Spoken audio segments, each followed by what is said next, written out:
Hey guys, what's going on? It's Gravi Robber here, and today I'm going to be doing another demo for you guys. Um, Someone had mentioned to do one on reflective or bounced light, um, but I'm going to kind of do one on light itself and form and light and shadow, and I'll get into bounced light also, but it's going to be a pretty quick tutorial, just kind of overview. This is kind of more of a basic fundamental thing that most artists should know. I mean, not most should, everyone should know. But yeah, let's just jump right in. I already had drawn this little sphere dude. It's pretty common practice that people kind of practice, like lighting and that. But I'll quick go over this for a little basic thing for you, maybe some of you intro guys. So right here we have the highlight, and then we have the more lighted area. There's the core shadow, and then the reflected light right here. Now this is something that goes with every single object. This is just how light works itself in the world. It's everywhere. Any object is going to have all of these things. So oh, and then I also forgot the reflected shadow, or cast shadow, sorry. So every object in the world has this when there's light, unless it's just there's no light and it's a completely dark room. That's the only time it's not going to be there. So we have the highlight, and then this light that's casted down right there is casting ambient light throughout the room off of other objects that could be around somewhere. And these objects and the ground itself that the object is sitting on is casting light back onto the object, and that's what gives you this this reflected light or bounced light that you can see on the other side of an object.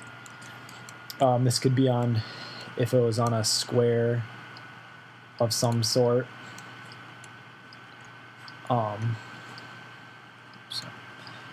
So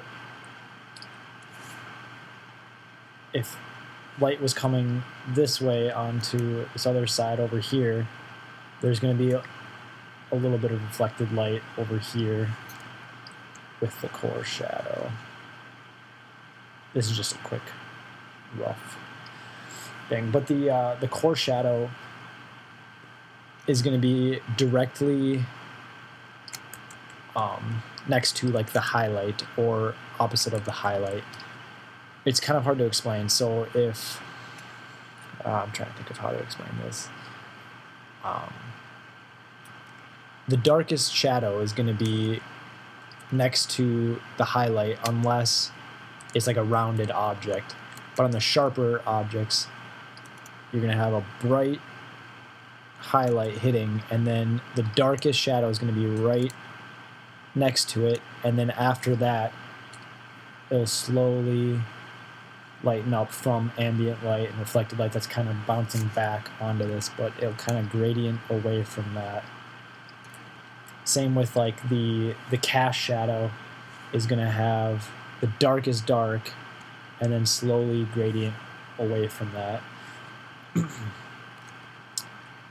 So let's see here. Another huge thing when working with lighting and bounce light and that is a lot of amateurs will make this mistake that they'll have the highlight up here and then they'll come and be like, oh, well, it needs reflective or bounce lighting. So they'll add just a bright bounce light, like, oh yeah, that looks good. But that's really making it look like there's a secondary light source, which is completely wrong. Bounce light is never as intense or as high value as the highlight itself. It's always going to be less in value. So there's a scale for value that can be like 1 to 10, where white is 1, black is 10, and then anything in between it there's just a number system of 1, 2, 3, 4, 5, 6, 7, 8, 9, 10.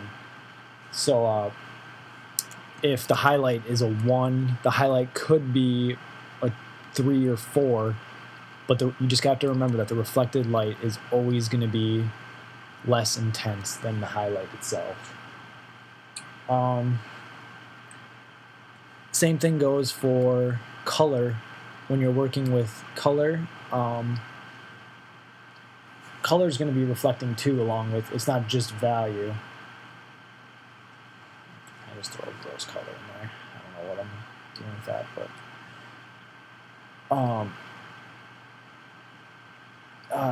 color, when it's reflected onto other objects, it's never going to be as intense, or it's not going to be as saturated as when it reflects on the object itself. You have to keep that in mind. So when you're grabbing a color, instead of being way over on the right on the saturated, you'll move to the left more, as if you're working in Photoshop, of course. And you'll create a less saturated, you'll have to be higher value though.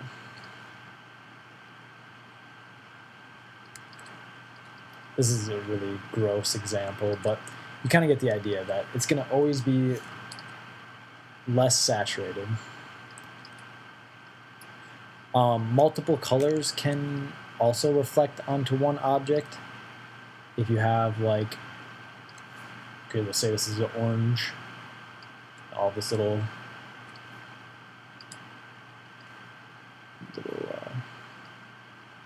red fruit or ball of some sort.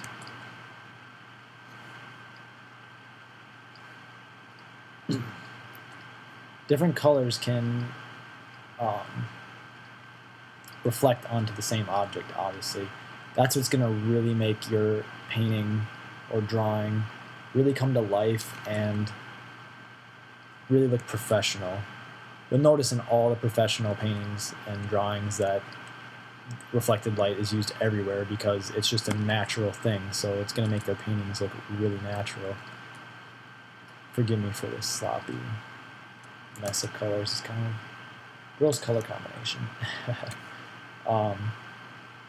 And another thing, since there's more than one color can reflect, colors can also blend together. So like this red and blue, they could start to kind of morph into a really unsaturated, gross purple or something.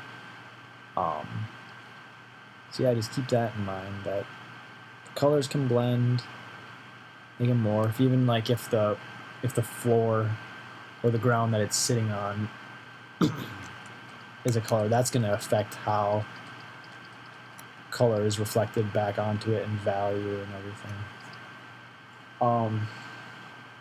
Also, one of the biggest things with lighting and reflected light and form and all that is the material that the object is. If it's a metallic, like metal chrome piece, colors and light are going to reflect very, very well onto this. It's going to reflect very bright, very intense, compared to if it was like a wood or a piece of cloth or something. If it was clothing, that type of material isn't going to reflect color and light very well. It'll still reflect it, but it's just not going to be nearly as intense or saturated. Let's see. Another thing is, a lot of great artists, their eyes are slowly being trained to pick up different colors within shadows and different reflected colors. But as an amateur, you see a lot of times that like people, well, it's in shadow, so it's going to be a more gray or more black color, which is never the case. Shadows are never black. There's always color in with every shadow. So I encourage you guys to kind of look around, look at what your references are, and and really try to look for a color. And if you do see like a color within something, like, oh wow, that really has like a little hint of blue or purple in that shadow, boldly put it on there. Don't be scared of the color. Don't be like, well, it might look kind of dumb. Just try it. Just throw some red in there. Do a little a red stroke to kind of emphasize that shadow and color, and it will really bring your pieces to life. It will really show a difference between who's an amateur and who's a professional. Let's see here. We'll switch over to this next thing that I kind of did a fast sketch up of this very handsome man. Very, very, very handsome. Like I said, though, reflective light is everywhere. I mean, even in portraits, it's a huge thing. You'll see it. I mean, if you just look at your arm in the lighting, your skin is reflecting light from not only just from the direct light source, but on the edges from either your computer screen or your window, or the light that's reflecting off of your walls. That's going to affect the color of your skin or of the object that you're painting. So right now it's kind of really monotone. The skin looks very dull, very boring.